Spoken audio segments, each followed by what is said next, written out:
O que você, brasileiro naturalizado, nascido patriota ou não, faria se ao passar por uma das principais vias do Estado, visse um monumento homenageando aqueles que mataram, estupraram e até mesmo cometeram atos genocidas a seus antepassados?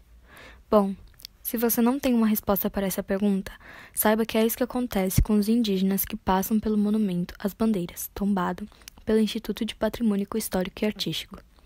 Eles têm de ver uma obra adorada pela população brasileira, representando os bandeirantes portugueses enviados ao Brasil, ainda colônia de Portugal. Os bandeirantes foram responsáveis por desbravar, ou seja, explorar e habitar o interior ainda não alcançado pelos colonizadores, sendo assim considerados por muitos brasileiros, até os dias de hoje, como heróis nacionais. Porém, muitos acabam esquecendo de seus atos contra uma parte da sociedade brasileira, os índios. E uma maneira que as pessoas têm de lembrar das pessoas ou dos acontecimentos é deixando algum tipo de registro histórico. E o monumento ele tem uma função importante quanto a isso, né? Porque o monumento ele representa algo ou ele procura lembrar alguma coisa para alguém, né? Podemos perceber que assim como existem dois lados de uma moeda, existem também dois lados de uma história. Então não tire conclusões precipitadas ouvindo apenas um dos lados. Isso pois, com um lado da história, acabamos homenageando a obra de Victor Brecheret.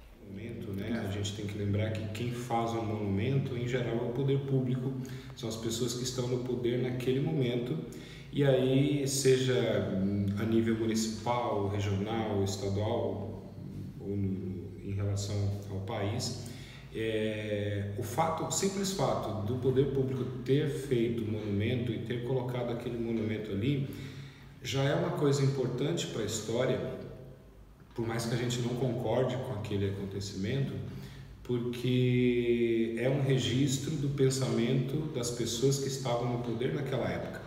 Então, quando o poder público pede para o artista retratar os bandeirantes ali no Monumento das Bandeiras, ou o Borba Gato, ou qualquer outro monumento, há uma intenção, né, de perpetuar a imagem daquelas pessoas, né?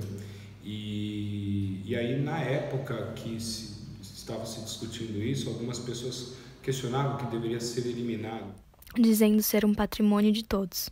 E com isso, você acaba homenageando aqueles que massacraram a população que também representa a sociedade brasileira.